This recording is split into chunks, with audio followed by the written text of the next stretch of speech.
J'appelle Boris Sirdet, donc, qui est philosophe et qui est entrepreneur. Et qui voilà. Je ne sais pas du tout ce que Boris va nous raconter. On s'était vu un petit peu pour préparer ce congrès, mais vous avez carte blanche. Exactement. Voilà. En fait, c'est la première chose que je comptais dire, c'est merci à la confiance très grande que m'a témoigné la CGE, parce que c'est très rare quand j'interviens dans le cadre de grandes organisations, grands groupes. D'habitude, on fait 3 à 7 réunions, on reprend les PowerPoint dans tous les sens pour que ça soit millimétré. Donc là, ils m'ont dit lâche-toi, secoue-les, vas-y, dis ce que tu as à dire et surtout, te bride pas. Donc c'est exactement ce que je vais faire avec vous. Je vais dire un petit mot de moi en fait d'abord pour que vous voyez un peu d'où je sors, d'où vient cet énergumène. Donc moi en fait je suis philosophe effectivement comme c'est indiqué, entrepreneur un peu dans une seconde partie de ma vie où j'ai lancé une première start-up dans le recrutement participatif, My Job Company. Et puis il y a 3 ans et demi j'ai rencontré l'un de mes concurrents dont je faisais beaucoup de mal quand j'allais voir les prospects. Et puis un jour on s'est rencontrés, on est tombés amoureux et on a monté ensemble un écosystème collaboratif qui rassemble maintenant autour de 400 startups dans l'innovation RH, qui s'appelle le Lab RH, et qui rassemble aussi autour de 100-120 grands groupes, qui sont allés nous voir pour dire on est en pleine transformation, on ne comprend rien à ce qui se passe, quoi, je résume un peu, hein. Et en gros, on pense que l'innovation RH peut nous aider. Et depuis, on essaie d'accélérer massivement cet écosystème de start-up au service des besoins de transfo de ces grands groupes.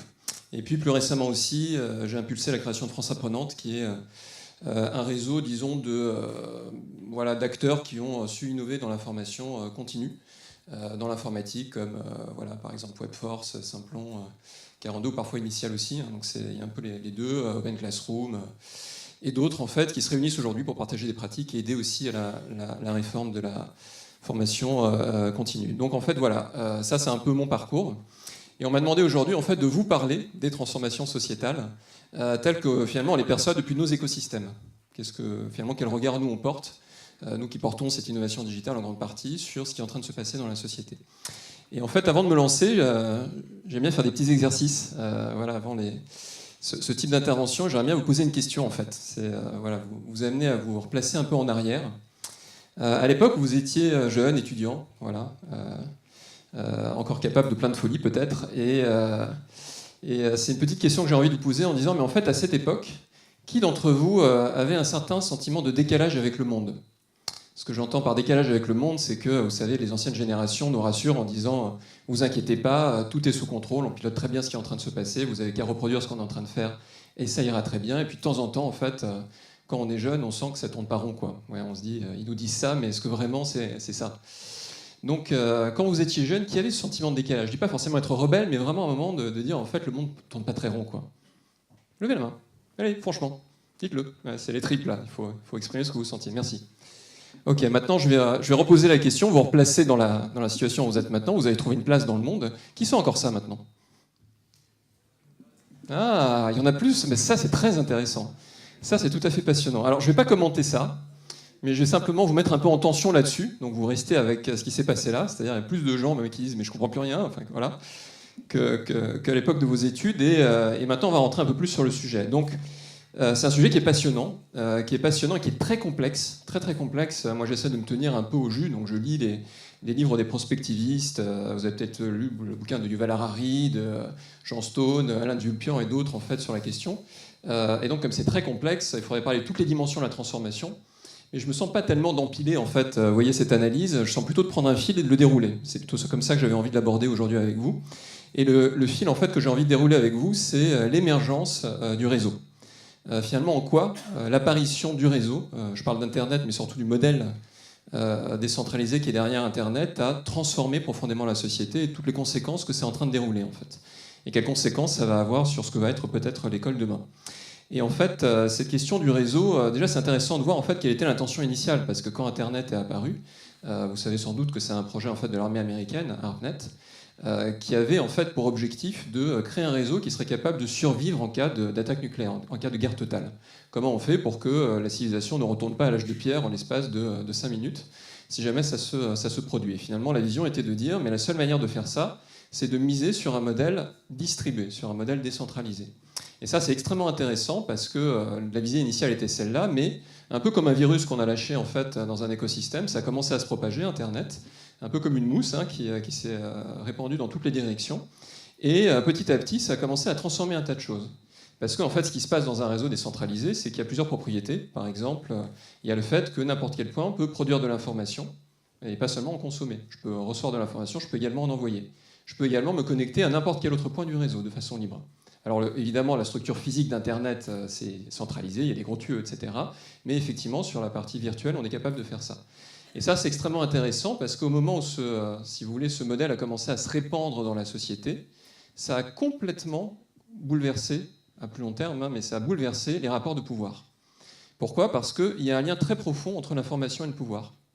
On l'a dit tout à l'heure, hein, moi j'adhère à chaque mot de l'intervention et de ce qu'a dit Frédéric Van Hems, c'est tout à fait juste.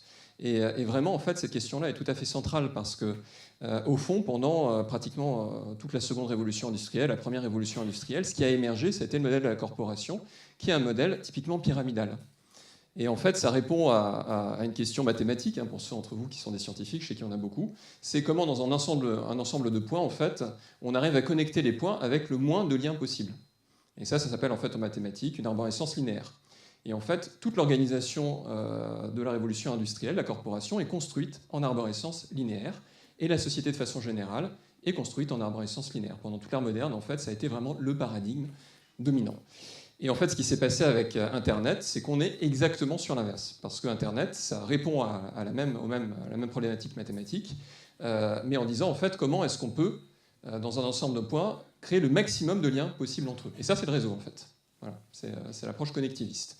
Et la première approche est extrêmement efficiente en termes d'information quand vous avez besoin d'économiser les ressources. Quand ça coûte en fait cher de transmettre l'information, effectivement, il vaut mieux avoir une arborescence linéaire. Par contre, quand vous êtes dans des environnements qui viennent de plus en plus complexes et dont la complexité est de plus en plus difficile à maîtriser par un petit groupe de sachants, là c'est beaucoup plus intéressant. Et en plus, quand la ressource en fait consommée pour transmettre l'information diminue et devient quasi nulle, là c'est beaucoup plus intéressant d'être sur un modèle en fait en réseau. Et quand le réseau a commencé à se répandre dans la société, d'abord ça a touché quelques aficionados, je fais partie des premiers dans les années 90, et puis après ça a commencé à toucher en fait les consommateurs, les utilisateurs, et puis les entreprises. Et quand ça a commencé vraiment à rentrer dans les entreprises, ça a commencé à toucher aussi la culture, et la façon dont finalement l'information était transmise. Et alors que dans le modèle pyramidal, le contrôle de l'information est tout à fait fondamental dans les rapports de pouvoir, évidemment, dans le modèle en réseau, ça ne fonctionne plus du tout de la même manière. Et c'est encore d'autres conséquences, hein, finalement. Ça a eu en fait aussi une conséquence sur l'explosion, disons, de l'efficience. Sur l'explosion en fait de notamment l'intelligence artificielle. Parce que vous savez que ce qui fait l'efficience des algorithmes de l'intelligence artificielle, c'est la quantité et la diversité des données. Et ça aussi, en fait, c'est l'une des conséquences d'Internet. C'est que finalement, quand on regarde la quantité des données produites, aujourd'hui, je crois qu'un rapport de Berkeley dit qu'entre 1999 et 2002, il y a autant d'informations qui a été produites par l'humanité que pendant tout le reste de son histoire. Et qu'entre 2002 et 2000, ça doit être à peu près 2030, c'est 45 fois plus d'informations qui va être produites.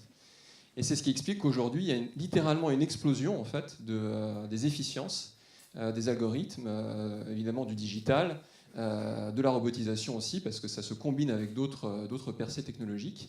Et tout ça, en fait, ça fait que le travail est en train de changer. Voilà. Et là, on est dans la 4e révolution industrielle, et c'est la nature du travail qui est aujourd'hui atteinte. Et la principale conséquence, il y a des tas d'études qui sont en train de sortir au niveau planétaire sur la question, de l'OCDE, de McKinsey, France Stratégie a aussi fait la sienne, etc. Et même les études les plus conservatrices, je vais prendre celle de McKinsey, dit en fait d'ici 2040, 50% pas des métiers, mais des tâches, des activités en fait, qui sont reliées à l'ensemble des métiers existants vont disparaître.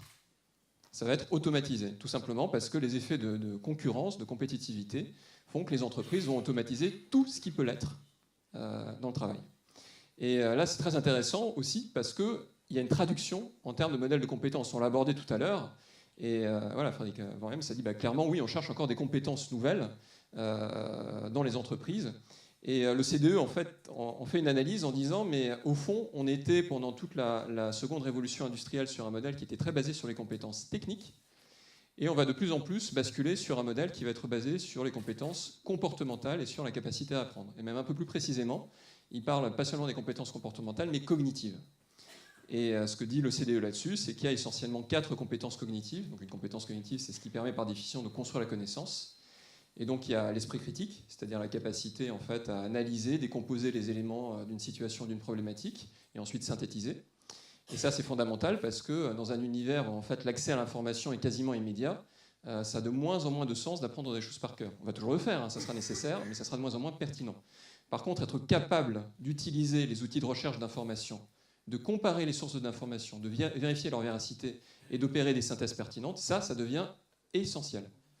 À côté de ça, la deuxième compétence, c'est la créativité. Voilà, ce que dit le CDE-SE, c'est on est dans des environnements qui fonctionnent de plus en plus en flux, qui sont de plus en plus complexes, de plus en plus imprévisibles, et donc en fait la capacité à s'affranchir du possible, à penser ce qui n'existe pas, à utiliser son imagination, la fertilité de l'imagination, ça devient essentiel parce que c'est la première compétence de l'innovation. Il y a la communication aussi, la capacité à transmettre l'information en s'adaptant au code et aux récepteurs qu'on a en face de soi. Et puis le CDE cite encore une quatrième compétence qui est la collaboration. Parce que ces trois compétences, ces trois premières que j'ai citées, pourraient finalement aussi bien servir à des fins très néfastes ou à une mafia, mais l'esprit collaboratif, c'est comprendre en fait l'intérêt commun, le bien commun, et créer des synergies, développer l'intelligence collective, etc., etc. Et j'en rajoute personnellement une cinquième, qui rejoint aussi ce qui a été dit tout à l'heure, c'est l'alignement tête-cœur-tripe. Vous voyez, c'est en fait comment l'intelligence émotionnelle, le rapport au cœur, au corps, en fait, et à l'intuition, joue aussi un rôle tout à fait fondamental. Et ce qui est encore même au cœur de tout ça, j'irai même un petit peu plus loin, c'est aussi la question de l'apprenance. Parce qu'il y a ces compétences cognitives, mais ce qui tire les compétences cognitives de l'avant, ce qui fait qu'on les développe, c'est le désir, c'est l'envie en fait. Et là, on rejoint évidemment cette question du sens. C'est finalement, moi, quel est mon projet? Qu'est-ce qui me tire de l'avant? C'est quoi la flamme qui en fait allume ma volonté, qui va entraîner mon intelligence, qui va faire que je vais développer mes compétences cognitives? Donc, toutes ces questions-là sont effectivement des questions de transition des modèles pédagogiques et des parcours pédagogiques. C'est ça en fait qu'il faut se poser comme question. Et je pense qu'il y a des choses que vous faites très bien aujourd'hui. Effectivement au niveau des grandes écoles, au niveau effectivement de la pensée critique, de la communication, etc. Mais il y a peut-être une vraie réflexion à avoir en profondeur sur certaines de ces compétences, par exemple au niveau de la créativité, au niveau effectivement de l'intuition, l'écoute corps-esprit. Et juste pour vous dire un petit mot là-dessus, il y a un réseau de praticiens internationaux en fait, que j'ai rencontré il y a un an qui travaillent sur l'intuition chez les grands leaders. Et ils font des études aujourd'hui pour dire que les leaders qui sont sur le déclin, qui ont de plus en plus de mal à piloter efficacement leur entreprise, y compris les très grands groupes, sont ceux qui sont tellement attachés à l'esprit critique qu'ils ont toujours besoin de synthétiser intellectuellement, d'avoir les informations, mais qui n'arrivent pas à accéder à leur intuition. Et par contre, les nouveaux types de leaders, en fait, sont des gens qui, dans la complexité, sont capables de saisir tout de suite ce qui est vraiment important. Ça paraît un peu magique, en fait, mais c'est en réalité scientifique aussi. Donc voilà, il y a toutes ces questions-là qui se posent. Et il y a évidemment la question en fait, de comment ça se joue dans l'alliance aujourd'hui qu'on a avec les jeunes générations. Et là aussi, ça a été dit tout à l'heure, enfin, c'est totalement juste. C'est que quand en fait, tout ça s'est arrivé dans la société, ça a totalement transformé les mentalités et l'approche de l'entreprise, l'approche même, si vous voulez, du monde. Je veux dire par là que moi, en fait, aujourd'hui, j'ai 42 ans, donc j'ai grandi avec Internet, mais les jeunes, ils ont grandi avec les réseaux sociaux. Enfin, eux, ils ont déjà grandi dans ce réseau, ils ont complètement baigné dedans, en fait. Ça représente vraiment leur code. Et finalement, aujourd'hui, quand ils rentrent, si vous voulez, dans le monde, déjà dans le monde de l'enseignement, et puis ensuite dans le monde de l'entreprise, ce qu'ils découvrent est de plus en plus en décalage, finalement, avec leur réalité et ce qu'ils vivent, en fait, au sein de ces réseaux à plusieurs niveaux. En fait, un sociologue faisait un peu l'analyse des stades par lesquels on passe quand on rentre dans l'entreprise, et il disait, en fait, classiquement, dans l'entreprise de la seconde révolution industrielle, on passe par 3 grands temps. Le premier temps étant un temps d'intégration et voilà, qui peut durer 5 à 10 ans, où finalement on doit démontrer qu'on est capable de mobiliser toutes les compétences qu'on a apprises théoriquement à l'école. Et donc c'est un temps où il s'agit de faire beaucoup. Il faut en fait démontrer ces compétences par le faire. Et puis ensuite, de 35 à 45, généralement, on est sur, une fois qu'on a prouvé qu'on a fait, on peut monter de plus en plus en puissance dans l'entreprise sur 2 axes qui sont d'habitude en fait le salaire et le statut, c'est-à-dire en d'autres termes l'argent et le pouvoir. Et ça, c'est effectivement des entreprises d'hommes construites pour les hommes. Et en fait, généralement, il y a un 3e temps, si vous me suivez, c'est une fois en fait qu'on a fait, une fois qu'on a eu beaucoup, qu'il y a un temps qui est autour de l'être. On peut se poser en fait la question de mon accomplissement personnel, du sens de ce que je suis en train de faire. Et très souvent, quand vous avez passé 20 ans de votre temps à développer tout ce qui est beaucoup plus autour de la structure possessive, c'est très difficile de revenir à l'être. Et c'est là, en fait, qu'on voit survenir, classiquement, la crise de la quarantaine. On se dit, mais quel sens ça a tout ça? Où je vais, etc. Et malheureusement, très souvent, la réponse, c'est de dire, en fait, je vais avoir encore plus. J'avais 2 voitures de fonction, j'en aurai une 3e. J'avais 2 Rolex, j'en aurai une 3e. J'avais 2 maîtresses, j'en aurai une 3e, etc. C'est ça, en fait. Dans le monde, effectivement, des hommes et des corporations qui a dominé la seconde révolution industrielle. Ah oui, non, mais je vous provoque un peu. je vous provoque un peu, c'est très cliché ce que je dis, mais en fait, je crois qu'il y a un fond de vérité aussi là-dedans. Et ce qui est très frappant aujourd'hui, c'est que quand les jeunes gens, si vous voulez, rejoignent, et les jeunes femmes rejoignent aujourd'hui les entreprises, ça ne fonctionne plus du tout. C'est-à-dire que, vous voyez, ils font de plus en plus la relation entre l'état du monde, qui est catastrophique. Enfin, il faut se le dire. Je veux dire, maintenant, toutes les études nous disent qu'on a dépassé le seuil de renouvellement des ressources. En gros, on est en train de se suicider collectivement. Il y a un effondrement en fait écologique, les injustices, là aussi on en a parlé tout à l'heure, voilà, qui deviennent économiquement absolument insupportables dans la distribution des richesses. Et ils voient bien en fait que la raison pour laquelle le monde est comme ça, c'est qu'on est passé par ces circuits-là. Vous voyez, des circuits qui développent l'individualisme, qui développent la possessivité, et ainsi de suite.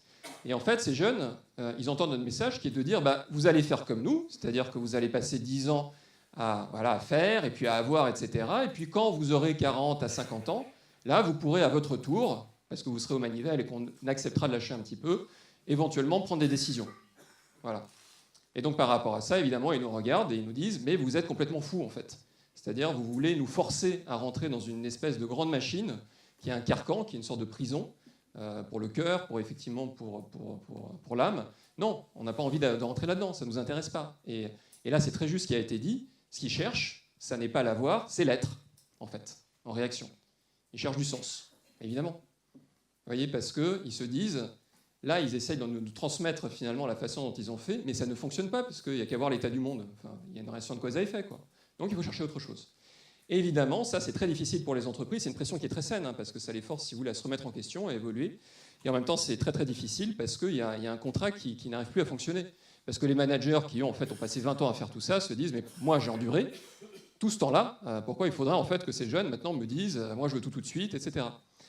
Mais en fait, il faut aussi comprendre que c'est pas tout de suite, c'est plutôt la question de savoir comment on trouve une autre alliance, une autre manière de fonctionner, ou peut-être effectivement on accepte de ne pas avoir tous les codes à leur transmettre. Et par rapport à ça, il y a quelque chose en fait qui est très important parce que typiquement, vous savez, dans les grandes conférences qu'on a sur l'éducation, on reprend toujours ces citations qui remontent à la plus haute antiquité, où on dit voilà, bah, les jeunes, c'est une vraie catastrophe, génération après génération, toute la civilisation s'effondre, etc. Et puis ensuite, Socrate, etc. La plus belle citation, je crois que c'était un philosophe grec, Polybe, qui citait un Égyptien du 3e millénaire avant Jésus-Christ, qui disait voilà, le monde est perdu, la civilisation va à volo, etc. Et en même temps, si vous voulez, c'est toute la question du contrat, voilà, effectivement, entre générations, et une question qui est aussi au centre de la philosophie, c'est celle du rapport entre l'idéal et le réel. C'est-à-dire, est-ce que vraiment le monde peut changer ou est-ce qu'il est condamné à répéter les mêmes schémas encore et encore? Et là-dessus, en fait, là, je vous proposais un petit zoom arrière en disant, mais finalement, cette question d'Internet, du digital, comment ça impacte aujourd'hui les attentes des jeunes, comment ça impacte finalement le fonctionnement du monde? Mais je pense que c'est intéressant de faire encore un autre zoom arrière. Récemment, en fait, là, j'ai découvert un livre assez fascinant de Marc Halévy qui parle des paradigmes. Moi, j'ai beaucoup travaillé quand j'ai fait ma thèse de philosophie à l'époque, et en fait, Marc Halévy dit qu'en gros, si on prend l'ensemble de l'histoire de l'humanité, elle est structurée par des espèces de modèles qui sont des modèles de valeurs, de pensée, qu'on utilise pour avoir affaire à la réalité. En fait, un paradigme, c'est un système de croyances.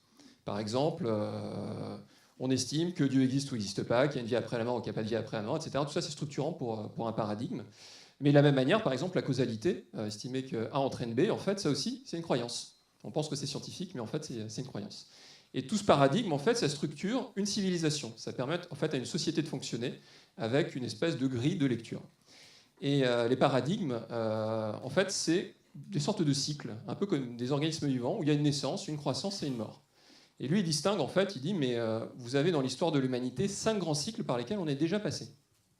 Et ça remonte à peu près, donc lui, il prend ça, en fait, au début de l'histoire occidentale, avec l'histoire de la haute antiquité, donc on est à peu près à moins 700 jusqu'à moins 150. Et le premier paradigme, il a été essentiellement autour de la sagesse. Voilà, c'est ça qui a vraiment structuré toute la société grecque antique, notamment. Et puis ensuite, il y a eu un basculement, un premier grand basculement important, qui a été l'émergence de la Rome antique. Et là, on est passé à un autre paradigme, qui a duré de moins 150 à peu près à 400, qui est là, l'ordre. Voilà, les règles, en fait, toute l'importance de l'administration, etc., etc. Puis il y a encore eu un autre paradigme qui a en gros duré de 400 jusqu'à 950, qui a été l'émergence en fait de toute la civilisation gothique, qui a été autour de Dieu en fait. Voilà, c'était précisé l'adoration de Dieu et tout ce mouvement qui a été le premier Moyen Âge. Et puis ensuite, vous avez eu tout un autre cycle sur la féodalité, et là, ça a été plutôt le salut par l'espérance. Alors évidemment, tous ces déclassements qui sont discutés par les historiens, mais je trouve que c'est assez intéressant comme approche, en tout cas, de dire qu'il y a des cycles structurants dans toute l'histoire humaine. Et après, évidemment, on est à l'époque de la Renaissance. Donc là, on est en fait en 1450. Et c'est toute la modernité qui apparaît. Et à chaque fois qu'un nouveau paradigme apparaît, il y a toute une série d'institutions qui suivent et qui matérialisent en fait ce paradigme. Et en l'occurrence, effectivement, c'est vrai qu'en l'espace de 50 ans, on a vu apparaître l'État, on a vu apparaître la banque, on a vu apparaître la bourse, on a vu apparaître les syndicats patronales et ouvriers, on a vu apparaître en fait la presse. Tout ça, c'est arrivé à peu près en même temps. Et ça a totalement structuré la vie en fait, du paradigme dans lequel on est encore, mais qui est totalement déclinant aujourd'hui. C'est-à-dire que vous voyez, ça fait une espèce d'asymptote comme ça, c'est une sinusoïde. Et en fait, le sommet, il est derrière nous. Et là, on est au contraire sur vraiment le creux de la vague. C'est-à-dire le moment où le paradigme est en train de mourir. Et ce qui se passe en fait quand un paradigme est en train de mourir, c'est qu'il y a un autre paradigme qui émerge. Et c'est pas à partir de zéro, c'est à partir de, je dirais, de sous-systèmes à l'intérieur du système. C'est-à-dire de choses qui sont généralement à la périphérie et dans lesquelles on va chercher des solutions pour dire on ne peut plus vivre comme on faisait avant, donc il faut trouver d'autres manières en fait, de fonctionner ensemble. Et c'est exactement ça qui est en train d'arriver, un effondrement des institutions, et un moment qui est assez court, parce que dans ces histoires de changement de paradigme, ça dure l'espace de quelques décennies, et avec l'accélération en fait, des systèmes d'information, c'est encore plus rapide que ça. C'est-à-dire que là, en fait, très probablement, ça va se faire essentiellement à l'espace de 2 générations. Voilà. Et ce qui est quand même fascinant, quand on voit les choses comme ça, c'est qu'on vit un moment qui est très singulier, pas tout à fait unique, mais extrêmement singulier dans l'histoire, où on est à un carrefour, une bifurcation, et à partir de là, il y a plein de scénarios possibles. Alors évidemment, la question qu'on pose, c'est mais c'est quoi le paradigme suivant? Mais vers quoi on va? Qu'est-ce qui est en train d'émerger? Il y a une clé de réponse qui est pour moi le réseau, ça on va y rester, hein, cette partie connectiviste, c'est un élément qui est tout à fait structurant, mais pour le reste, ce qui va émerger, si vous voulez, c'est ce qu'on va décider ensemble. Vous voyez, c'est extrêmement important de comprendre ça aussi. C'est-à-dire que, vous voyez, il n'y a pas de fatalisme. Moi, en tout cas, dans ma vision des choses, la prospective, c'est pas dire, en fait, voilà ce qui va arriver. C'est simplement dire, si on continue dans la voie un peu suicidaire dans laquelle on va dans un gouffre. Mais si on décide de faire autrement, si on décide, en fait, de poser notre relation à l'être humain, à nous-mêmes, à l'environnement, ça peut se jouer complètement différemment. Par contre, ce qui est sûr, c'est que ça va se décider maintenant. C'est-à-dire qu'en fait, les jeunes qui ont 20 ans maintenant, qui en auront 40 en fait d'ici 20 ans, c'est à peu près, enfin, dans mon estimation en tout cas, sur ce volant-là en fait que les choses vont se décider. Et par rapport à ça, évidemment, vous avez un rôle qui est absolument essentiel. Voilà. Parce que c'est vous qui faites émerger les leaders de demain. Et que la France a un rôle aujourd'hui très rayonnant dans le monde, évidemment par rapport à cette question. Et que cette question en fait de l'alliance avec les jeunes générations va être tout à fait fondamentale. Mais, en tout cas c'est mon sentiment, elle ne fonctionnera pas si elle est sur la base d'une transmission sous forme de reproduction, d'assimilation, comme ça a été le cas jusqu'ici. Il faudra nécessairement en fait imaginer quelque chose qui est, comment dirais-je, de l'ordre, oui, du dialogue, ça c'est une évidence, et de la co-construction finalement avec cette génération qui est aujourd'hui émergente. Parce qu'elle a aussi peut-être des choses à nous apprendre. Voilà. Donc ça, c'était un peu les clés en fait que j'avais envie de vous transmettre sur ces grandes transformations sociétales. Donc j'ai fait le choix effectivement de réduire beaucoup mon angle par rapport à ça. Et la question initiale que je vous ai posée quand je vous ai dit mais finalement aujourd'hui quel rapport vous avez avec la transformation du monde, je trouve que c'est très encourageant parce que le fait qu'une majorité d'entre vous, enfin en tout cas par rapport à la situation où vous étiez quand vous étiez jeune, dit mais aujourd'hui en fait je sais pas, je me sens en décalage, ça c'est tout à fait essentiel. C'est tout à fait essentiel parce qu'à partir de maintenant, je crois que c'est très important en fait, d'être capable d'offrir une fragilité et pas seulement en fait, des réponses et des forces à ces jeunes générations, mais en fait poser des questions et dire en fait nous n'avons pas les réponses, en tout cas sur un certain nombre de points fondamentaux, mais c'est peut-être ensemble qu'on va réussir à les construire et à les trouver. Voilà, donc je vous remercie.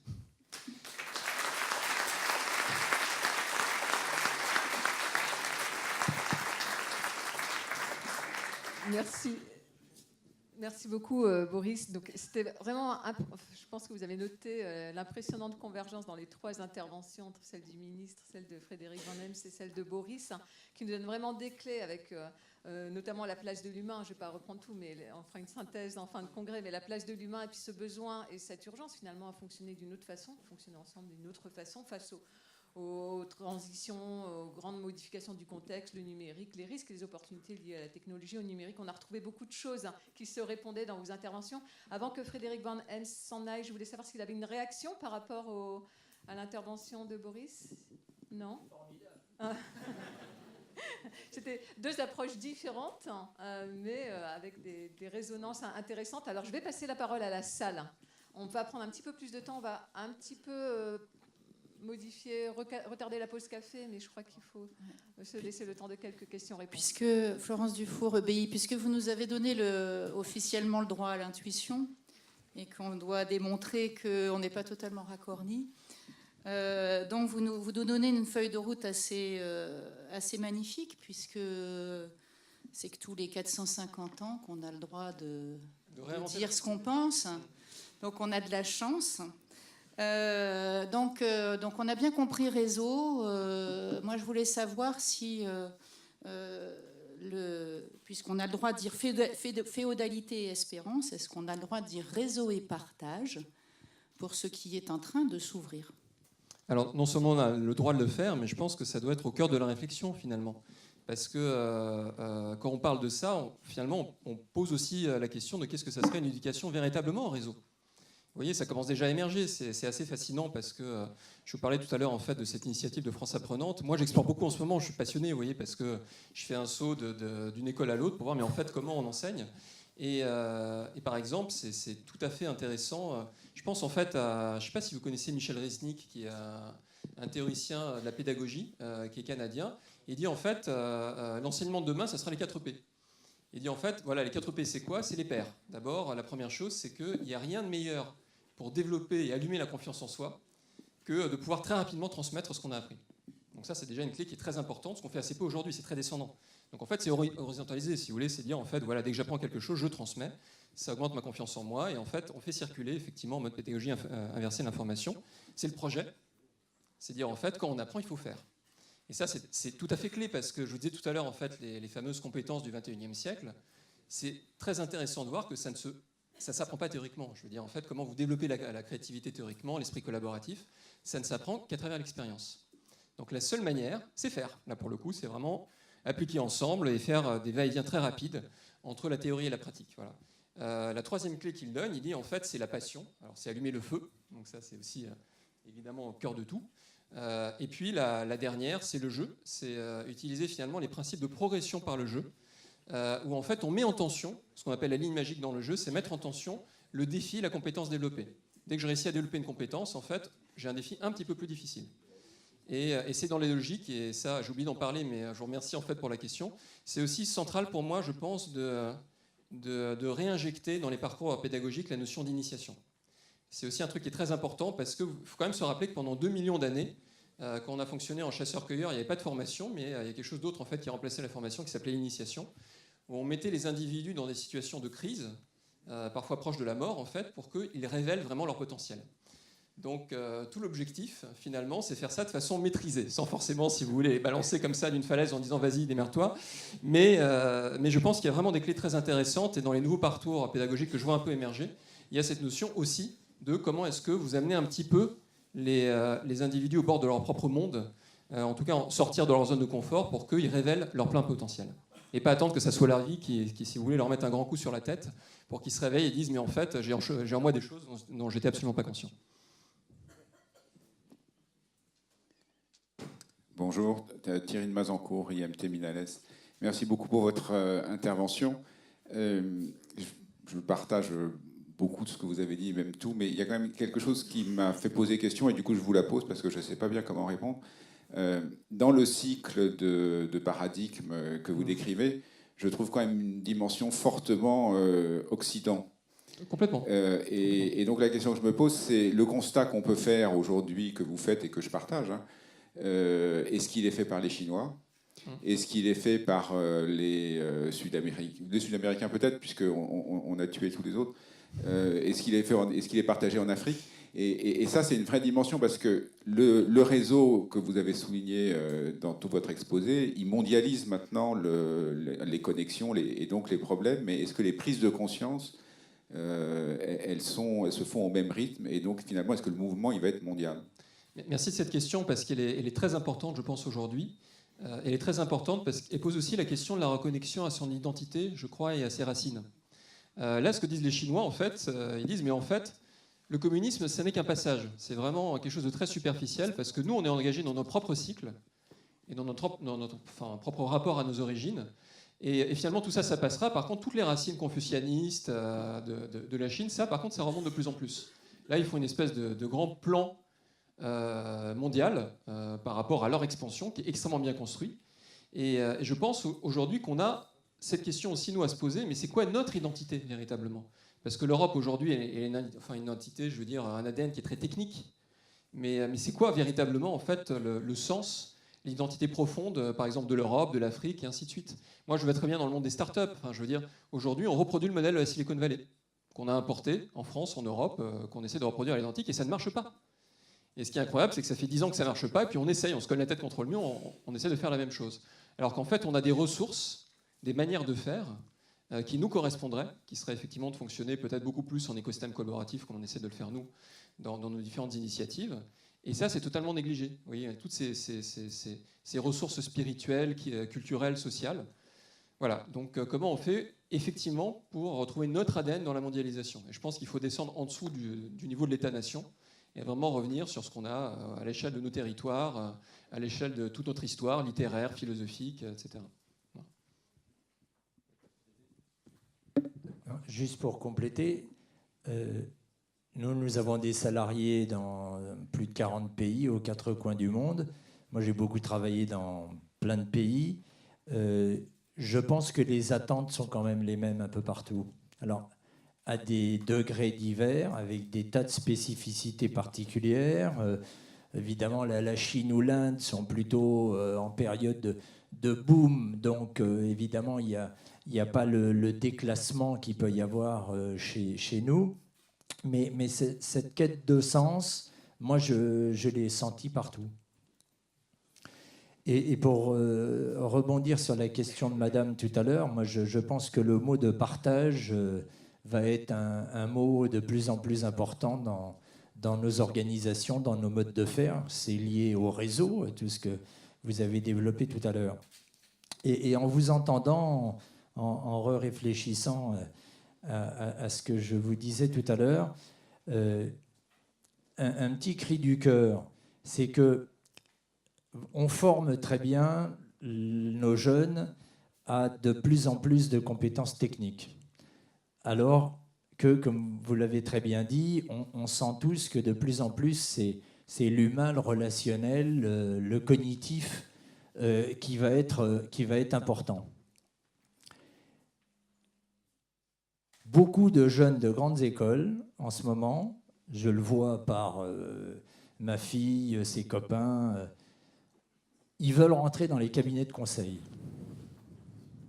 C'est dramatique. C'est dramatique parce que les cabinets de conseil, à mon avis, s'ils veulent y rentrer, c'est qu'ils n'ont pas tout bien compris et que finalement, ils ne se sentent pas encore préparés à rentrer dans le monde du travail. Parce que les cabinets de conseil, c'est la poursuite des études sur des cas un peu plus appliqués, mais ce n'est pas le monde réel. Et le cri du cœur, je vais un poil plus loin, pardon pour les sociétés de conseil, avec lesquelles il m'arrive quand même de temps en temps de travailler, parce qu'elles ont un rôle qui peut être important. Ils ont aujourd'hui des processus de recrutement des jeunes qui sont catastrophiques. On leur envoie par vidéo, on leur envoie des cas par Skype à 22h30 le soir.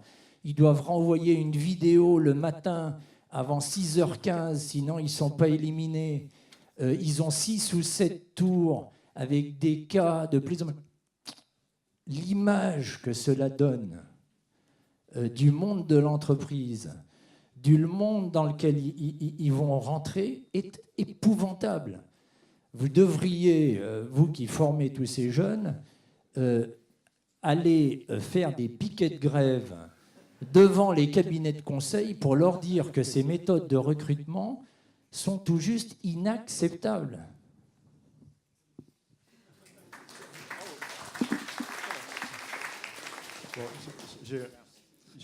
Franck Bournois, je suis directeur général de SCP Europe. Donc, je voulais revenir sur ce que le ministre a évoqué tout à l'heure. Donc, c'est ce lien entre le numérique, le technologique et le management. Vous êtes chez Veolia très connu pour cette impulsion de la transformation digitale. Je pense à ce que fait Jean-Christophe Lessy, par exemple, au sein de la maison, qui est très connu.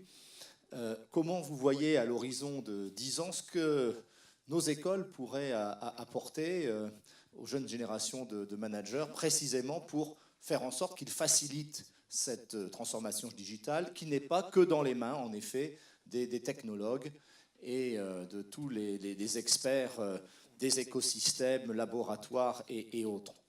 Merci.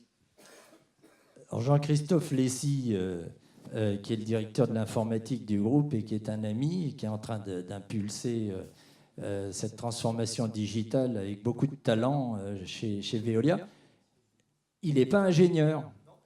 Il n'est pas ingénieur. Il le dit lui-même, je me suis égaré en informatique. Mais du coup, il s'y est très bien égaré parce que justement, il fait bouger les choses d'une manière très intéressante. Alors, comment former les jeunes pour accompagner cette digitalisation ? Je pense, comme on l'a évoqué tout à l'heure, leur donner des compétences techniques pour comprendre le digital. J'entends souvent dire que maintenant, il faudrait que tous les jeunes sachent coder.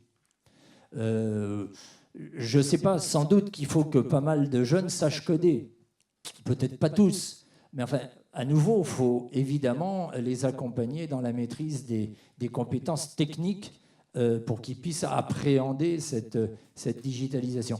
Mais le cœur de la réponse, c'est à nouveau tout ce qu'on a dit tous les deux, et le ministre avant nous, c'est l'humain, les humanités, les compétences cognitives, le fait, à partir de ces briques technologiques de plus en plus nombreuses, de plus en plus connectées qui nous arrivent, de voir comment au mieux les utiliser, en donnant du sens, en redonnant de la place, y compris aux exclus. Donc, à nouveau, comment donner le meilleur de soi-même et donc développer toutes ces compétences humaines qui vont faire la différence. Oui, merci. Je trouve le débat particulièrement intéressant. Je voulais revenir juste une seconde sur cette transformation qui me semble assez majeure entre le passage d'un monde pyramidal à un monde de réseau, qui est effectivement bien l'époque dans laquelle on est. Il me semble que si politiquement on voit bien que ça a des incidences très fortes, c'est probablement le passage d'une démocratie représentative à une démocratie directe, et on sait bien que derrière ça, il y a probablement quelques ouvertures et peut-être aussi quelques dangers. Je pense que dans l'entreprise, ça pose la question de ce qu'est un cadre. Je pense que la question se pose exactement de la même façon. Dès lors qu'on est dans un monde de réseau dans lequel on travaille sur le collaboratif, etc., je pense qu'aujourd'hui, le statut du cadre intermédiaire, de l'ingénieur, est un statut qui est aujourd'hui pas forcément clairement défini et qui peut être aujourd'hui, d'ailleurs, dans l'entreprise, comme dans nos établissements, est à l'origine d'une certaine souffrance. Donc je ne sais pas si vous aviez un regard sur cette question. Très juste, hein, je pense que dans tous ces changements, ceux qui sont le plus en questionnement aujourd'hui, c'est l'encadrement intermédiaire. Parce que dans le système pyramidal classique, command and control, ils avaient un rôle de relais et de contrôle qui était clair. Et dans un monde en réseau où il faut passer du management au leadership, ils se retrouvent plus difficilement. Parce qu'un leader, dans le monde en réseau, ça peut être celui qui est tout en haut, si on a encore la vision pyramidale classique, comme ça peut être le gars qui travaille dans la tranchée ou la personne qui est dans un centre d'appel et qui répond aux appels du consommateur. Quelqu'un peut être leader à n'importe quelle place dans l'entreprise. Donc c'est vrai qu'on a beaucoup à réfléchir et à accompagner l'évolution du métier de cadre, de l'encadrement. Je pense que de plus en plus, les rémunérations seront basées sur ce qui est produit, et pas de moins en moins à l'heure, parce que la base du salariat, c'était j'achète ta capacité de travail pendant tant d'heures. On va être de plus en plus dans je te paye pour un service ou pour la production d'un travail. Ça va aussi transformer pas mal les choses. Voilà. Merci. Alors, Daishen de Presse Business School.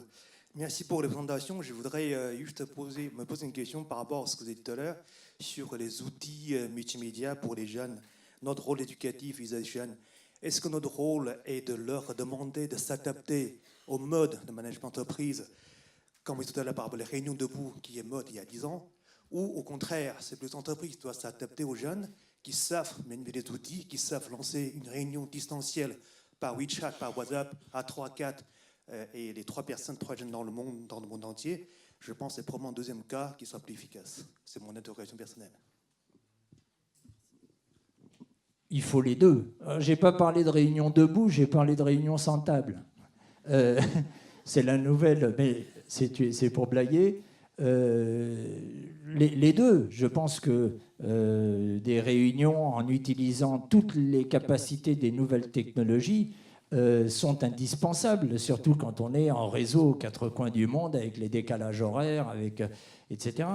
Mais votre rôle, puisque c'est la question, et je ne sais pas si je suis bien placé pour y répondre, mais les éléments de réflexion, c'est à nouveau de maîtriser les technologies, ou en tout cas certaines d'entre elles, parce que plus personne n'est capable de maîtriser toutes les technologies. Puis les technologies auxquelles vous allez les former aujourd'hui, dans 5 ans, 10 ans ou 15 ans, de toute façon, ce ne sera plus les mêmes.